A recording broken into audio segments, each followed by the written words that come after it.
Welcome, ladies and gentlemen, creatives from around the world. Hello, Internet. Hello, everyone. NAB Day 3 here at the Maxon booth. I'm Matthias, a.k.a. Major VFX on all the social medias, and I'm accompanied by amazing artists throughout the day, throughout the entire show. And for those of you who don't know, we stream live on 3D Motion Show, and for those of you who are there, make sure to go to 3dmotionshow.com, click sign up, and we will definitely keep you informed of all the happenings, all the live events, all the different training events, and there's so much going on.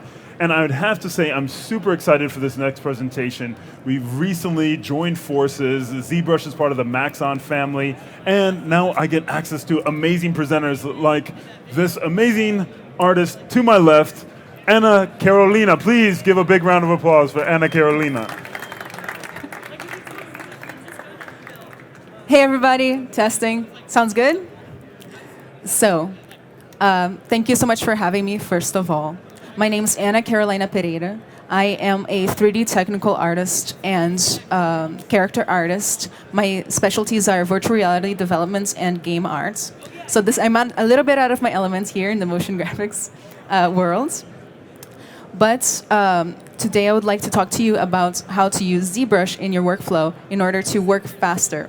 Not just using ZBrush, but also cleverly using some tools in order to be able to iterate extremely fast and produce extremely fast, especially when you're creating multiple designs for your clients and things like that. So let's go ahead and get started. As a technical artist, I'm always trying to think of ways to move really fast throughout production, working on workflows and kind of keeping in mind like where our time is being spent. So I've worked on a few techniques for ZBrush, especially because I also stream for ZBrush Live officially with Maxon, and we have to move really fast when we are streaming. I'm using my expertise as a teacher today and kind of focusing on certain questions that I get from my students all the time of things they struggle with when they are using these tools to move a little faster. There's a lot of little pitfalls that you can get stuck in when you're working.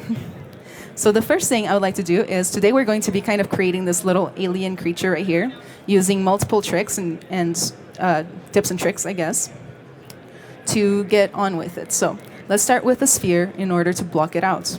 I think part of what makes ZBrush special is that you can kind of, to a degree, disregard topology for a long time. So you're not bound by it. I'm going to use this brush called the snake hook brush. That gives you a lot of control and a lot of power in your mesh. It basically just follows your brush as much as you want. And you can tell that as I'm kind of pulling around, I'm stretching my topology completely. This is something that we try to avoid as 3D artists, right? Especially because it would render very nicely. So what I can do is I can turn on this S button up here to turn on Sculptress Pro mode in order to have ZBrush automatically recreate my topology to give me a lot of flexibility. If I turn on my polyframe mode to see the topology, you can actually see that we started off with mostly quads, but as I go, they update real time. So I'm going to use this brush to kind of start blocking out a little alien being. With symmetry turned on, I always make sure to check the little head up at the corner to make sure I'm facing the right direction. And I'm just going to kind of block out the little face using my little Sculptress tool. I'm going to go to masking, and I'm going to choose Mask Lasso in order to kind of mask out the area where I want the neck to be. I'm going to invert my mask and just kind of pull out the neck.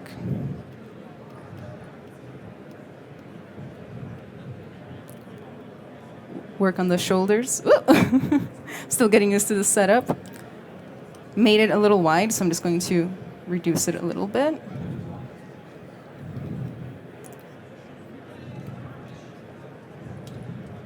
You can smooth it. Start to think about the chest a little bit.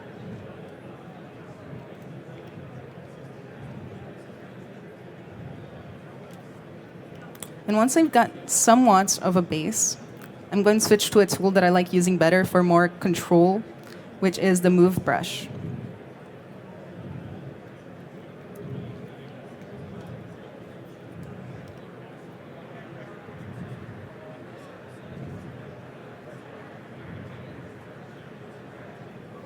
Little by little fleshing out our little alien being. Aliens are really cool because they can look like just about anything. I'm going to turn off polyframe mode so I don't get distracted by all the colors and the lines. I'm just kind of fleshing it out bit by bit.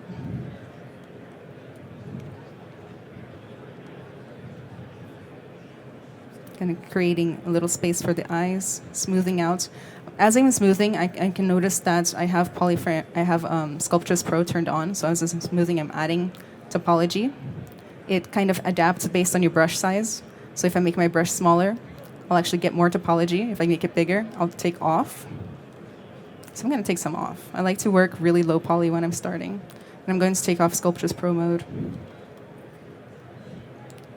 Use a little bit of the clay brushes that they have to kind of start creating a little bit of a shadow of anatomy, so to speak. Get that jawline in there. And so on. Going to go ahead and turn sculptures back on and add some topology. One area that my students are always struggling with is the eyes. The eyelids are specifically tricky to make, and the mouth as well.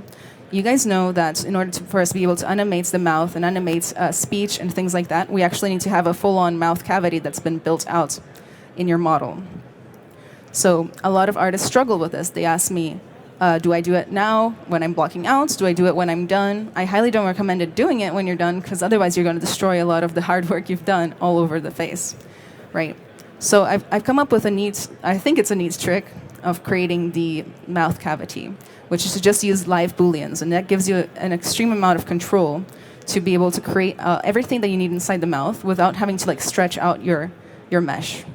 So what we're going to do is we're going to turn on live boolean, and this is one of the coolest things ever. I love playing around with live boolean. I'm going to go ahead and click append, choose a sphere, grab that sphere, make it a little smaller, about mouth sized. This is one of those cases where you really need to trust the process.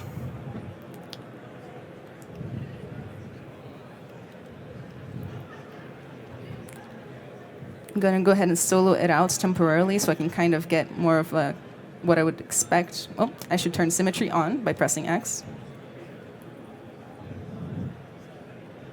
And just kind of shape it out. I just don't want the front to be too big. This is what the lips will be. Just trust the process. I'm going to turn off solo mode, reposition as necessary. And then I'm going to go right here.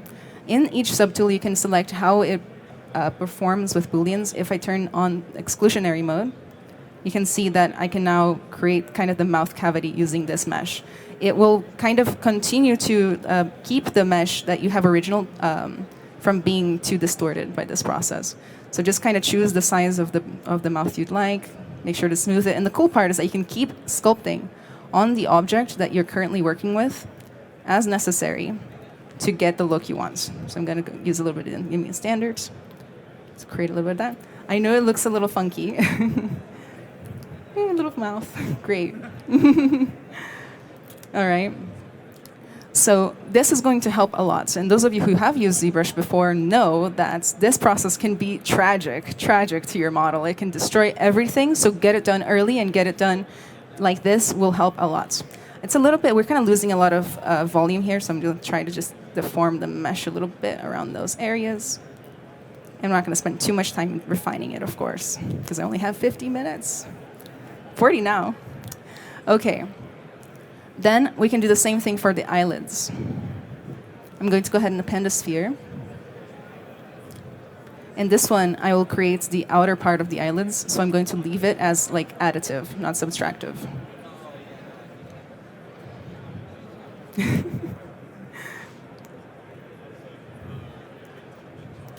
Looks like I squished it. No, I didn't.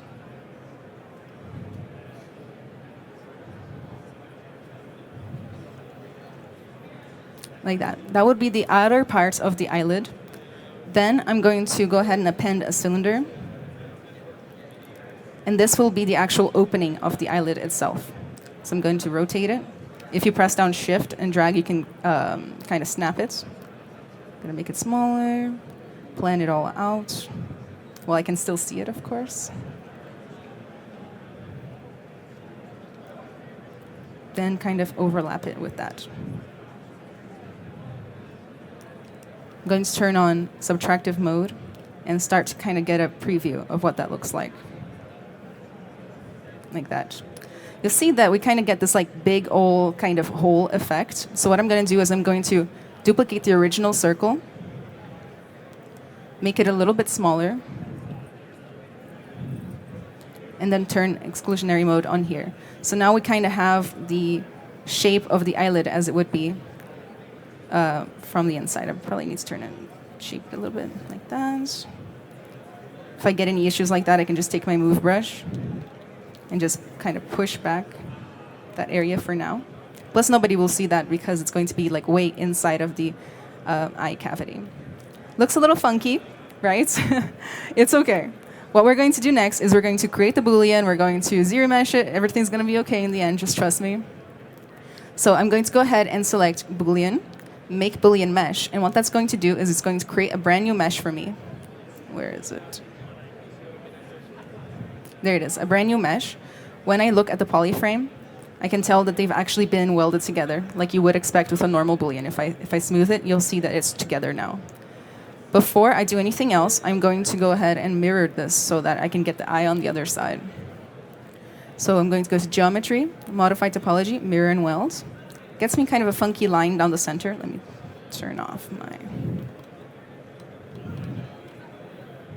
Sculptris Pro. I'm just going to smooth it down the center a little bit. I don't really care about that line because I'm about to zero mesh it. Before I zero mesh it, I'm going to press Control and Shift and isolate the outer group.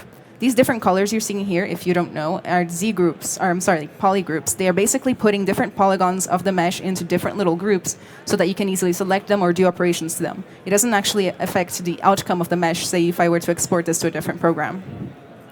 So I'm going to Control Shift Select to isolate this polygroup, and one thing I'm going to do ahead of time is mask out the lower part of the jaw and Control W to create our own polygroup for here. What this will do is it will allow us to deformate the jaw, kind of close the mouth without kind of losing any progress, so to speak. If you don't do this ahead of time and you're sculpting a mesh and you close the mouth, getting it open again will be a total nightmare. The only solution for that is to destroy the lips and then start again. So I'm going to go ahead and zero mesh this. I'm going to choose a little bit higher topology just because I know it's going to destroy it. And one thing I'm going to do is I'm going to turn on symmetry in order to get perfectly symmetrical topology across both sides. What that will do is allow me to use a bunch of other cool features in the future. Zero mesher. Hold your breath. Oh, I forgot a step. See how all of the polygroups are gone?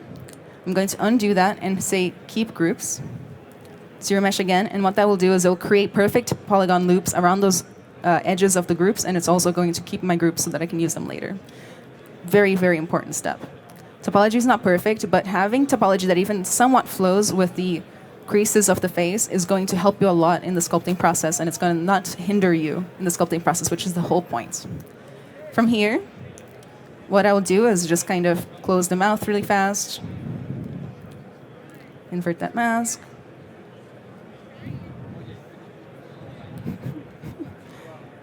Gorgeous. This thing does not have proper anatomy. It's okay. So close the mouth, but it's very friendly, which is nice. Smooth out that rest.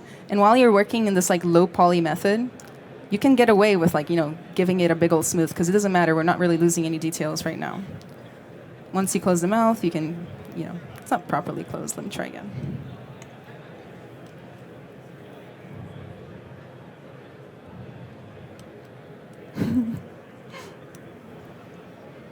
Then we can block out whatever we want, lips, things like that. And add a little volume.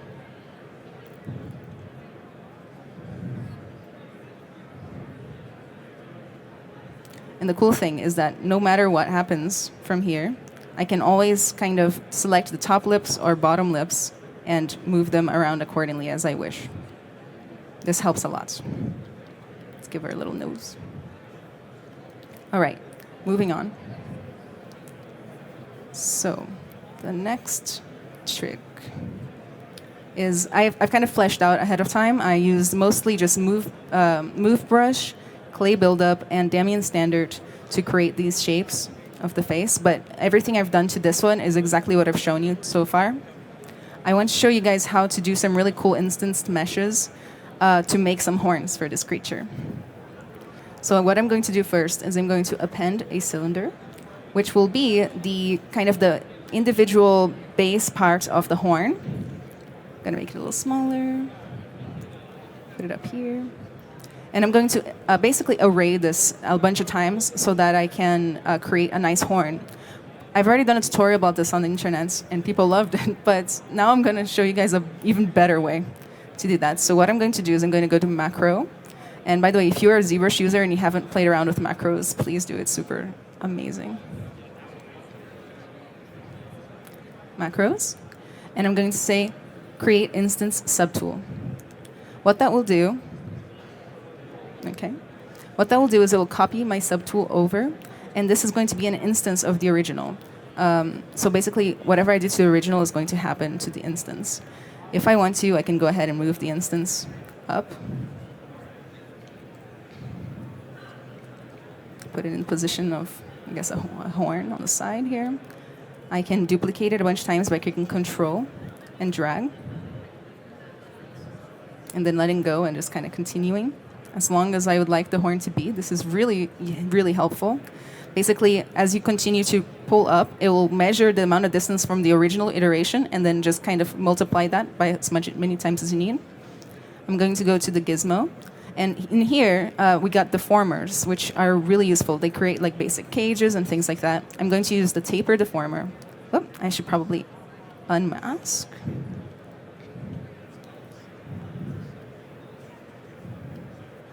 Come on, button.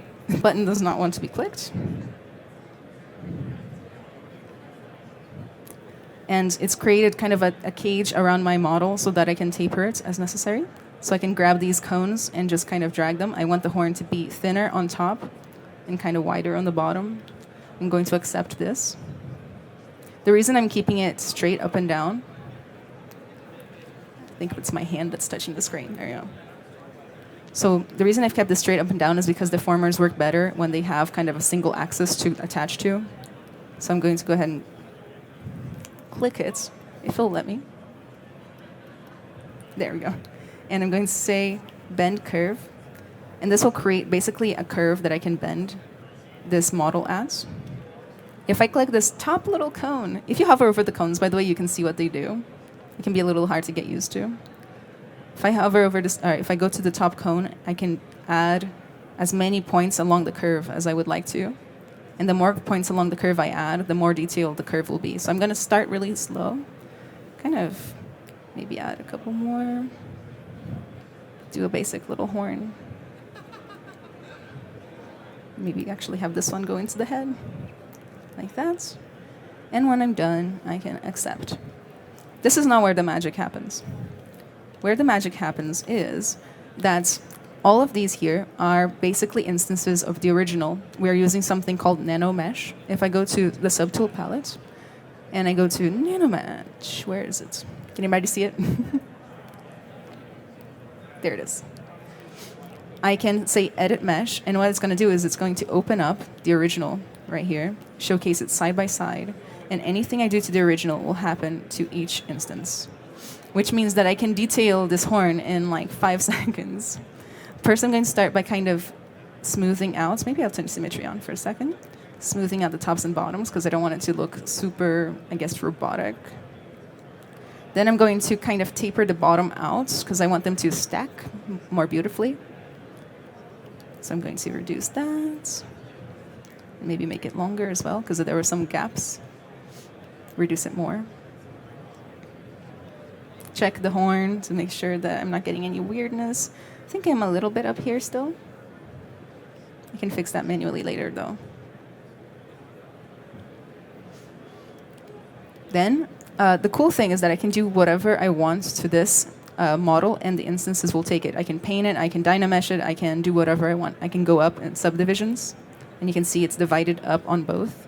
I really like to use this one brush called Blob. It does exactly what it sounds like. it just adds blobs to things and makes it more organic. So I can try to do that. Oop. Clicking all the buttons over here. I think we're going to try to get like one big blob down the center here. All around.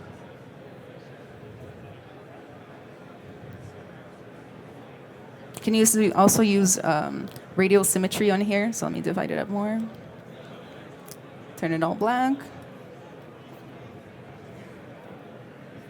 So if I go to, where is it? Transform and activate symmetry, turn on this R, I can turn on the radial count, and I can, that is totally the wrong axis. I can do a bunch of cool things to it, like detail it out as I would like, and it will update the thing automatically. And this is not something I could do straight on here, because the radial symmetry at this point is totally out of whack, right? Because it's posed, it's rotated. So I could totally just do that if I'd like. One really cool thing I can do is I can add spikes. If I take that same brush from the beginning, the snake hook brush, and I go to curve and turn on AccuCurve, we can get like some really cool spikes going or something like that. Personally, I could do this for hours. Basically, what AccuCurve does is it thins out the point of the curve, like that. That's pretty cool, actually. I like that. Looks very oceany, like an urchin. All right.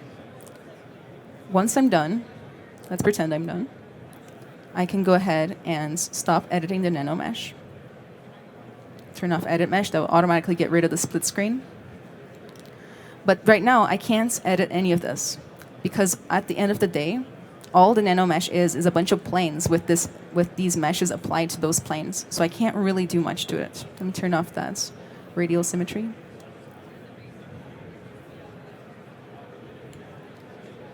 Can't do anything really too much to it.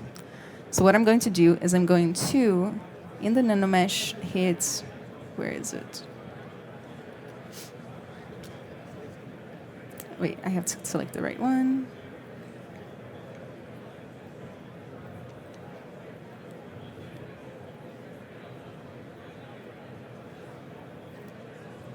Give me 1 second, guys. The button, it eludes me.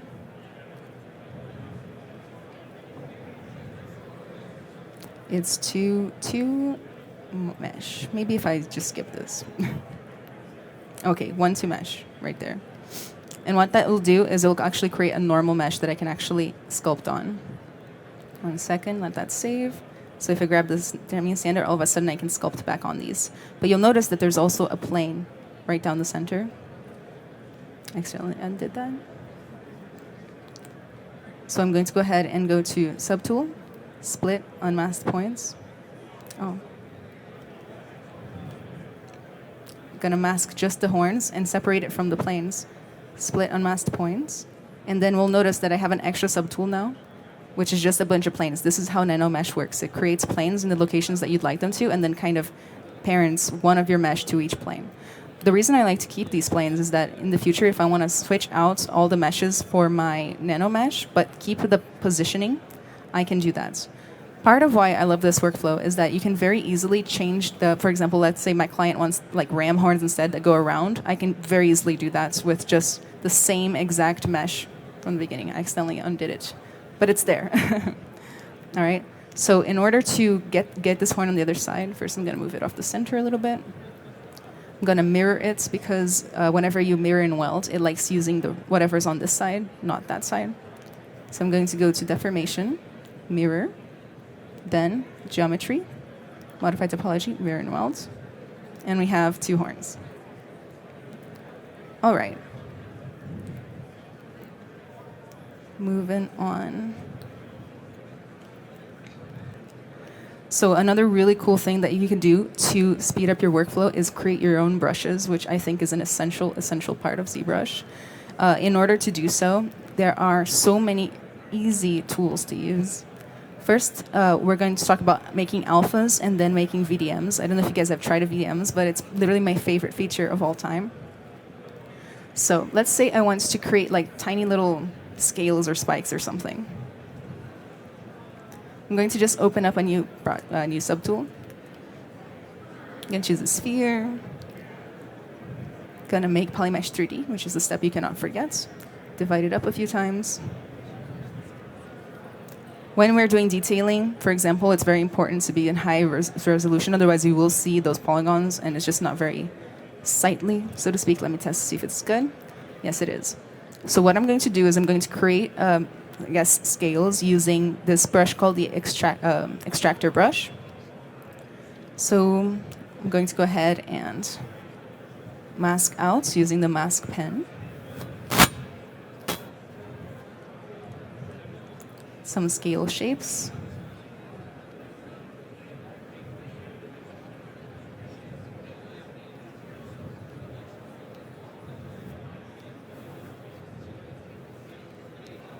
Gonna invert that.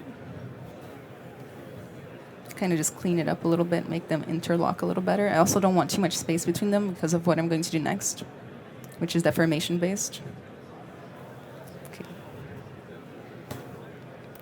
Once I have my mask cleaned up, I'm going to go to deformation, which is another tab that you need to know if you want to make the most out of ZBrush. Basically, all this does is every single one of these sliders basically does almost like a global edit to the entire mesh. So if I say gravity, for example, everything that's not masked will receive the effect of gravity.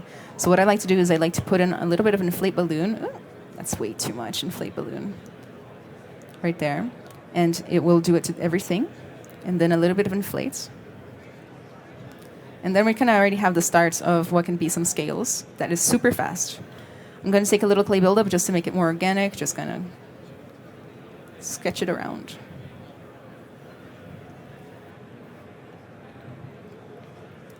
Then a little bit of this trim dynamic brush, which basically flattens things out based on their normal. And just kind of clean it up, make it look more interesting.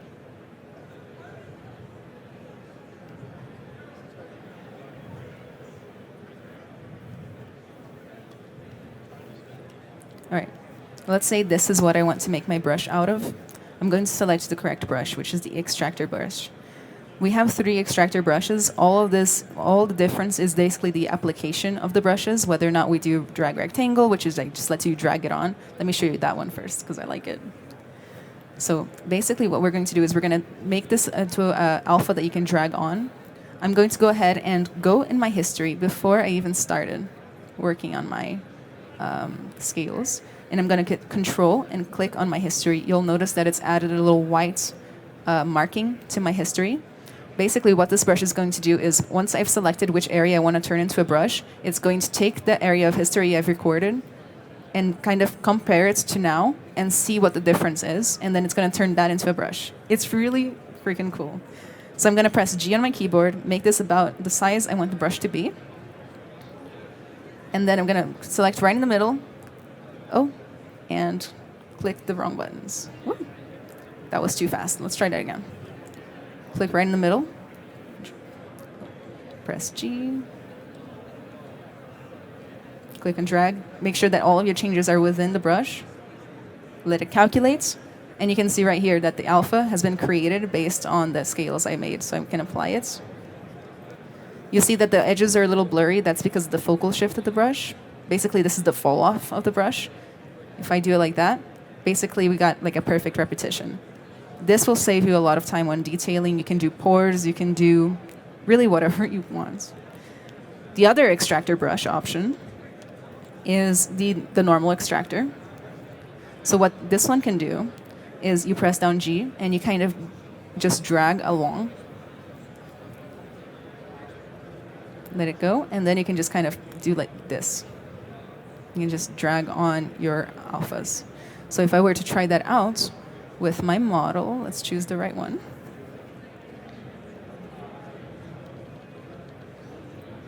I can. The amount of time you spend on making your brush beautiful is going to pay off in the long run, so definitely spend more time than I have. All right. So here's the thing, though. Let's say I don't like these. I have to take them off. my only option right now is to just smooth it, and it's not going to look so good. It normally looks blurry and annoying, right? I'm sure we've all had this issue. I've seen a lot of portfolios come across my desk with this particular issue on it. So what I'm going to teach you now is to use layers when you're sculpting, especially when you're detailing. I'm going to go ahead and click on layers, add a layer. Maybe I'll name it because, that's a good idea. Scales. And these layers work just kind of basically the same way that layers work in Photoshop. So everything that I do while this layer is in recording mode is going to be stored within that layer. So let's go ahead and try again. Let's do somewhere else.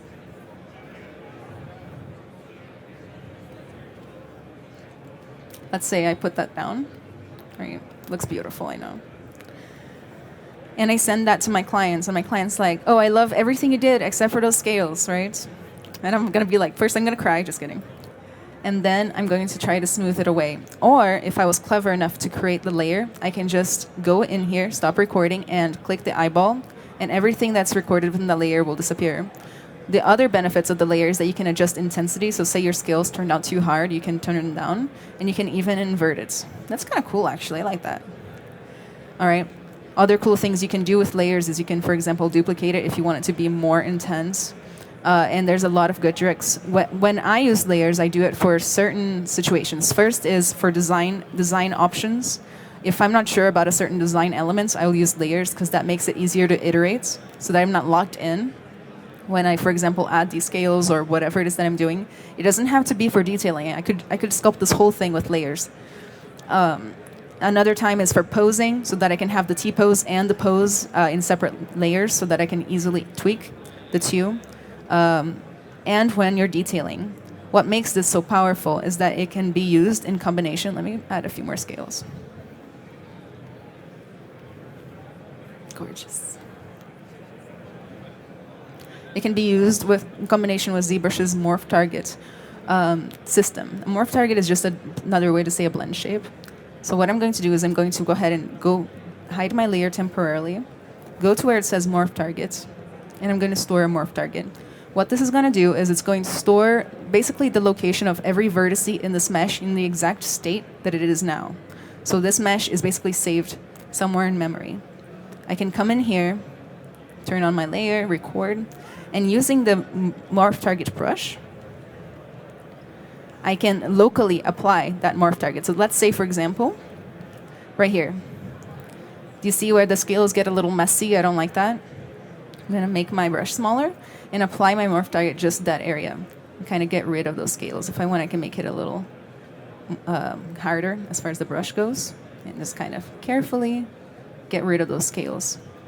This is not to be confused with smoothing. This is literally just removing everything that is within that layer, everything that's not in that morph target that I saved. This is very powerful because, for example, I can do it straight up here, and you'll notice that I didn't lose all the detail that was on the mesh underneath all of those scales. Super, super powerful workflow. All of my students and mentees always forget this. I'm like, are you using layers? And they're like, oh, I forgot. And I'm like, I want to kill you. All right. So use your layers. Next up, we have VDM brushes. So a lot of people know how to use alphas throughout all 3D software, but VDM brushes are special because they are alphas that are extremely 3D and they can let you do underhangs of the alpha, so to speak. So let's go ahead and make one. I already have a plane right here. Let's check the topology. I'm going to go ahead and divide this up.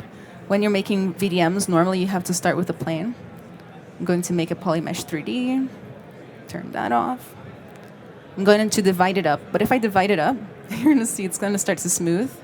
So what I'm going to do is I'm going to turn smooth off right here, subdivide smooth modifier, and divide it up a bunch of times. So that's, you can kind of see what I'm doing. Let's see. That looks fine. So I'm going to create a spike for my creature, something that is repeatable, something that has an underhang. So what I'm going to do is I'm just going to mask out the center, maybe turn symmetry on for this one. Do the usual stuff that I like to do, so I'm going to go to deformation, inflate balloon, just kind of get a nice border, inflate again. Gonna take my snake hook brush with AccuCurve still there. Maybe look at it from the side and just try to create that spike look.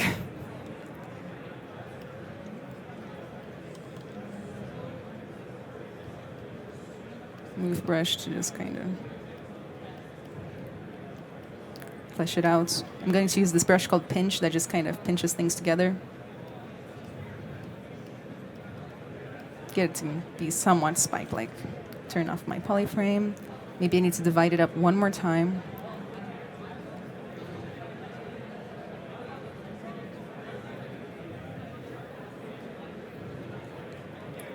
Maybe I can detail it out a little bit.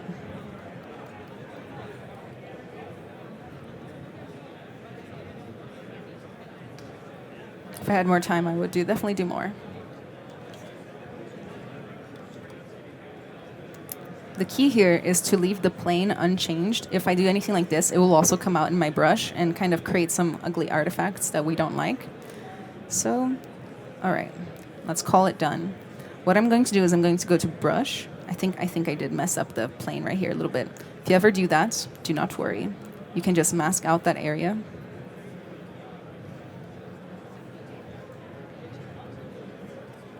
Invert that, and I'm going to go to deformation. I'm going to save first.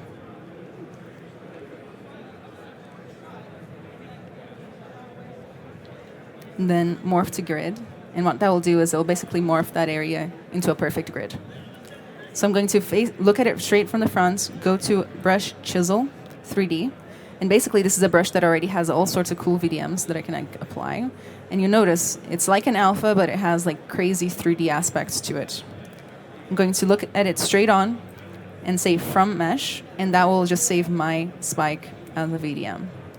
So what I can do is I can come back to my little alien. And in a new layer, of course, I'm going to call this one spikes. I can go ahead and start adding some spikes. This isn't changing the topology, it's just stretching it out. So you got to make sure that, one, your topology is ready. You're not doing it too low res or anything like that. Looks like I am getting a little artifact from just not fixing my plane up enough. Basically, you can do this. The best part of this is that the point of this presentation is to speed up your workflow. You can save all of these brushes out and use them again and again and again as many times as you need. All right, so it's super fast. Not to mention you can share it with your friends, sell it on marketplaces, things like that. I know artists that make thousands of dollars a month just selling like little spike brushes on different stores. So again, because I put it in a layer, I can change it depending on what I want. I can invert it. I can do anything I want. There's so many cool things you can do with these workflows. I already have the necklace on, but I'm going to show you guys how to do that. Another cool way to create your own brushes to speed up your workflow is to use IMM brushes, insert mesh brushes. So let's get to it. I'm going to just make a new tool here. Select a sphere. I'm going to make Polymesh 3D. Panda cylinder. I almost did another sphere.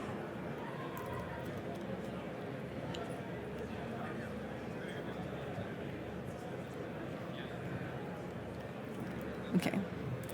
So now I have these two, and I'm going to create an insert mesh brush that uses these two to create kind of a beaded necklace that randomizes between the two. So what I'm going to do first is I'm going to go right here. I already have my brush palettes. I'm going to go create and create insert multi-mesh. If you hover over it, you'll notice that it says create insert multi-mesh brush from all subtools. These are subtools right here. So it's going to automatically have both of them in there. So I'm going to go ahead and say that. And we have a brand new brush, and it has these two options. When I try to insert, I can select the two and just kind of insert stuff. People love using this for like booleans, for example. You can make mechanical parts and just insert, insert, insert, and it will boolean it all together. But what I want is to create a necklace out of it. So I'm going to go to Stroke, Curve, modifiers. Let me find the curve option. Curve mode. Now, when I insert it, I get a little curve that has my little bead on there. This can be very interesting to play around with. In order to randomize between the two, I'm going to go to modifiers right here. I'm going to go and select variations, and I'm going to set it to 2. I'm going to select the original one, variations 2. And here we have, what does it say? Multi-mesh variation selectors. 0 is static, 1 is cycle forward, 2 is cycle backwards, and 3 is random. I like random, so let's do that. Let's test it out. If I actually zoom in, you'll notice that it's randomizing between them. So it's going to create like this nice little beaded necklace, pretty simple stuff. So let's find the right mesh again. The hardest part of this presentation. And I'm just going to, maybe I'll select the horns because they don't have polygroups. It's not snapping. Normally it just snaps on its own. But I can create my little necklace. There's a lot you can do with this. You can, for example, set it to weld itself. Yeah, I'm having some technical difficulties of it not sticking, but we can still make it work.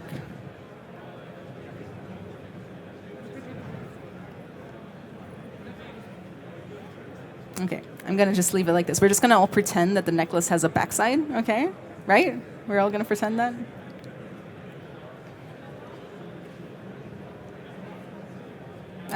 Just making it all worse now. There, perfection. I'll fix that later. And by knowing how to create your own brushes, you're going to basically unlock all sorts of tons of potential. There's a lot of things that look like they're really hard to make, but actually it's not. You're just using automated process or the same tools or kit bashing or things like that. Do I have enough time?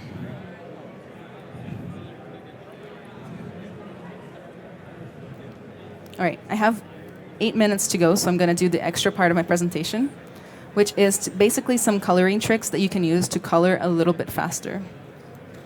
So what I'm going to do is I'm going to first bake all my layers. I'm going to color this creature out. I'm going to select the paintbrush, which is my favorite to use to color. I'm going to turn on no alpha for now. I'm just going to create kind of a base layer. Maybe copy this paint over. By the way, you can copy colors by just hovering over it and pressing C on the keyboard, and you can kind of copy whatever you want. So I'm just going to kind of paint this thing in.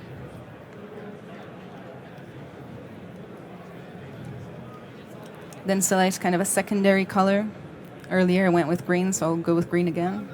I'm going to turn on alphas, and I'm going to turn on like one of these spotty alphas that help create the look of more organic skin. Making sure I have symmetry on. It's kind of secondary color. This is not the trick yet. This is just getting to it. Turn that off for more simplicity.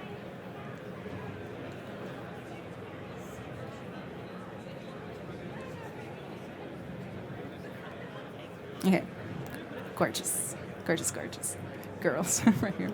Okay. So the trick is to use auto masking to be able to easily select either cavities or high points in your model so that you can easily paint them in. So what I'm going to do is I'm going to go to masking right here, and you can see all these little options. You can mask by color, by ambient occlusion, by smoothness. I'm going to go ahead and choose peaks and valleys. Let's check it out. So it's not quite the perfect mesh or mask, but it does kind of already start highlighting the spikes, for example, if I want to paint them in. I'm going to change the range here. Try again. Kind of just refine it until I get somewhere. I'm starting to get just the spots I had put on before. I'm going to invert that, maybe soften it, choose a slightly darker green or something, and just kind of paint those areas.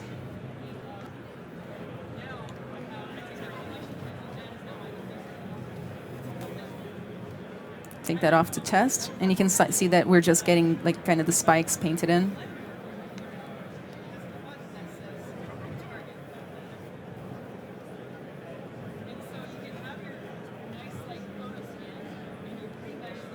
You can do, if you want to fake, for example, having a little bit of blood flow or like a flush to the face, you can do mask by ambient occlusion. Wait for that to happen because it has to calculate ambient occlusion in the first place. Is it already on? You can kind of get like a more reddish tone. Invert it and just kind of place it like discreetly in those areas, kind of fake some flush. It's maybe too discreet.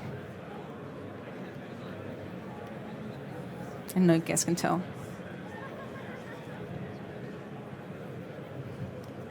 It's starting to come in through here. Sometimes I just like to add a little bit of red to my models anyway, just to kind of make it feel more alive. I guess that's a pro tip too. A lot of people fake this by just adding a little bit of a red light from underneath too when they're rendering.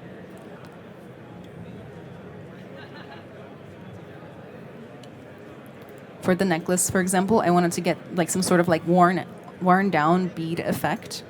So what I'm going to do is I'm going to choose the base color for it, maybe like a blue. I'm going to go to color, fill object to kind of fill it all in, maybe a darker blue. Like that. I can mask by smoothness. Let's see what that looks like. So it's just going to mask like whatever's the smoothest, I guess. So I can, for example, paint that a different color if I'd like. Let me turn the intensity all the way up.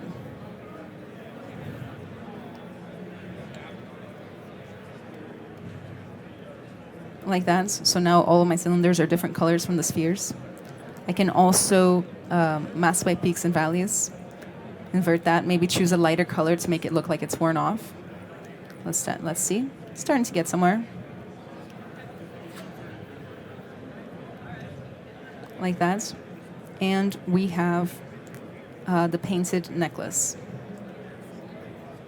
I'm basically out of time, so I'm not going to go into the extra presentation I had planned.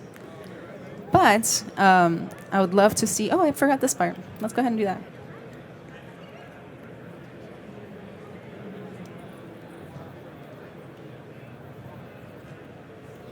Hooray. Now I feel complete.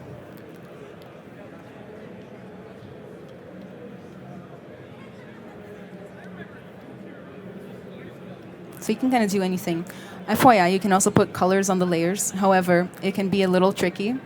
The only real rule, I believe, that you have to follow when you're coloring with layers is that you have to make sure that you stop recording the layers before you bake them down. Otherwise, everything will turn black or splotchy. All right. I think that's it for me. Where's my thigh? Thank you so much.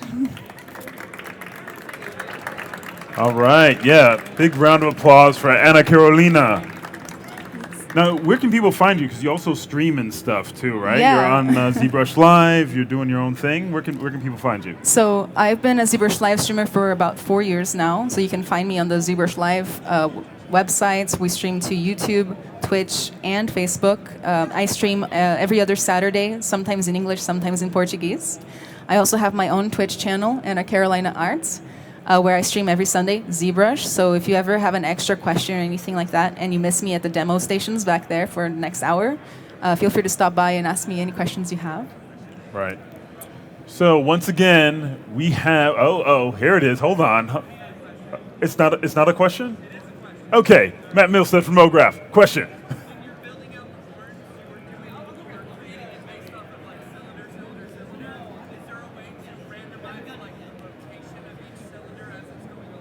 Okay, so the question was, when she was building out the horn, she was using cylinders. Is there a way to randomize the rotation of the cylinders as you move along? I believe so. I don't remember exactly which slider you'd use for that, but I think it should be pretty easy, especially when you're doing the deformer. I think so. So yes. So Yes, live audience takes precedent. I have several questions from the internet, but you guys get priority. You got priority seating. Internet's in the back. Sorry, internet, but that's how it is. Questions for Ana? No. All right. So we're going to dive into internet questions. You ready? Mm-hmm. Is Z-Remesher in ZBrush really quad remesher? What's quad remesher from? Oh no, internet? It's not. The answer is it is not. So, all right. That was easy. Next one. All right. Do you lose quads when you manipulate your model in ZBrush? You shouldn't lose quads. Like, unless you're actually running an operation that deletes quads or zero meshes, for example, everything should stay the same. We're just basically manipulating the location of vertices at the end of the day, or their color. So, No, you don't. All right, question for Anna. Did you study sculpting at Ringling? Or No. where did you study? What was your path? So I studied game art and design Okay. in college, which was a little bit of everything as far as what it would take to make a game. Then I don't study at Ringling because I teach there. I teach. I teach.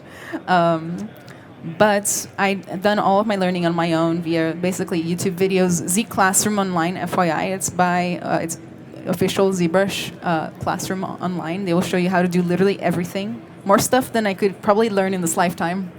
Wow. Somebody's wondering, are you using a stylus? And the answer is yes. Yes. Always, never use a mouse for ZBrush.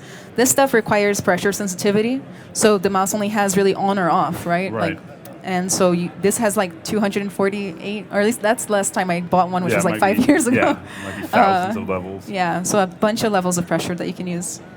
Somebody was wondering if you could go quickly over the key brush shortcuts you use, or at least the pop-up menus that let you move so quickly and adjust brush size and all that. Of course.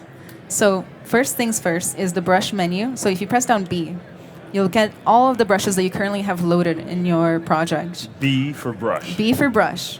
Then, you don't really memorize all of these extra shortcuts, but the brushes are organized by name. So for example, if I want the move brush, I'll press M on my keyboard, and that will highlight all of the brushes that start with the letter M. Then I can either find it, or the ones I use the most, I'll memorize it. So I know that move is MV for move. So it's very intuitive, so I'll just press V, and there I have the move brush. So whenever I move and I'm flying through this, I'm just literally basically typing in the initials of the brush. So brush for brush menu, then like clay buildup is CB, like that. For the brush options itself, you hold down space. I missed the space key just now.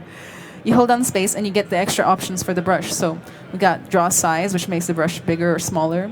Focal shift, which basically changes the fall off of the brush. So basically the brush becomes harder in like Photoshop terms if I turn the fall off to -100, or really soft if I turn it to 100 positive.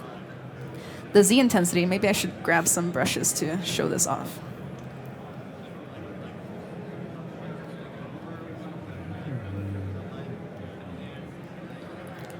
So the Z intensity affects how much it actually affects the mesh. So if I turn it to 100, it becomes a little stronger.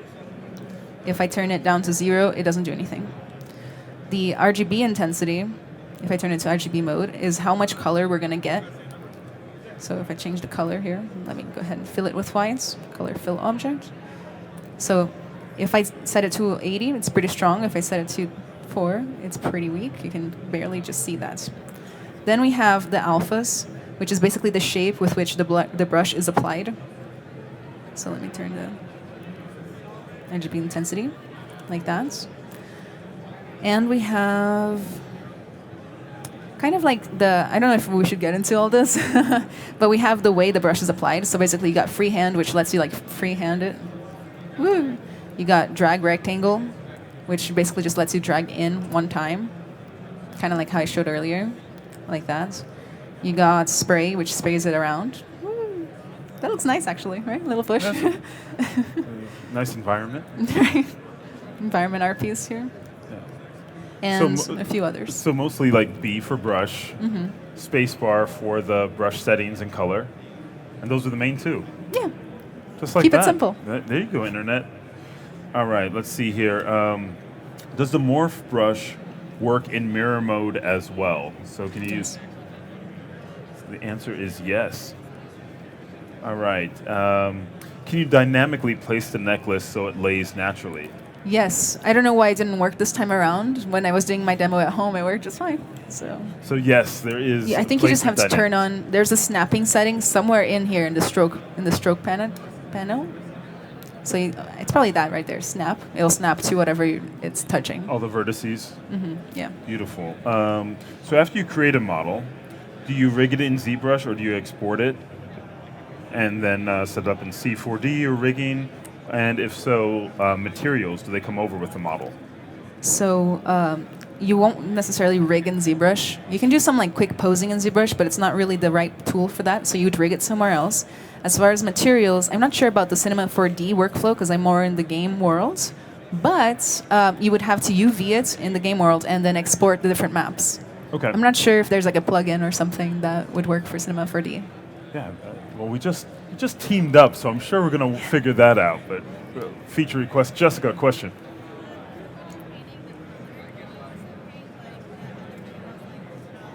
Yeah. Right. So that's a great question. So the question is, when you're painting with color, does it also paint on the other channels like displacement or normal or any of that? So ZBrush, as far as I know, doesn't really do PBR like that, but there are materials that you can apply at the same time. So like if you have a material, you got basically matte caps that do different things. So for example, again, do like gold, for example. You can edit the materials up here to change, their specularity and whatnot. And then you can paint with it, of course. I just wouldn't say that that's one of the main features of ZBrush as of now. Okay. Awesome. And I think Paul went over it before that you can still export your normals in those other channels. So I guess apply the texture and play with it. Or hang out in the back and try some export, because you'll be around for another hour. You can definitely do that. If you bake the maps out, you can export them. Yeah. So then you can bake. Easy bake. That's how we do it here. Awesome. So that was it from the internet, and thank you everyone for participating. Anna will be in the back for another hour for any questions. So if you wanted to dive in and go over any of her amazing artwork or techniques, she'll be available, and she'll also be joining us again tomorrow. So you'll be able to ask some more then. Stay tuned. We're up with one of my favorite people, John Jack. So stay tuned. We'll be right back in just a few moments, and we'll see you after the break.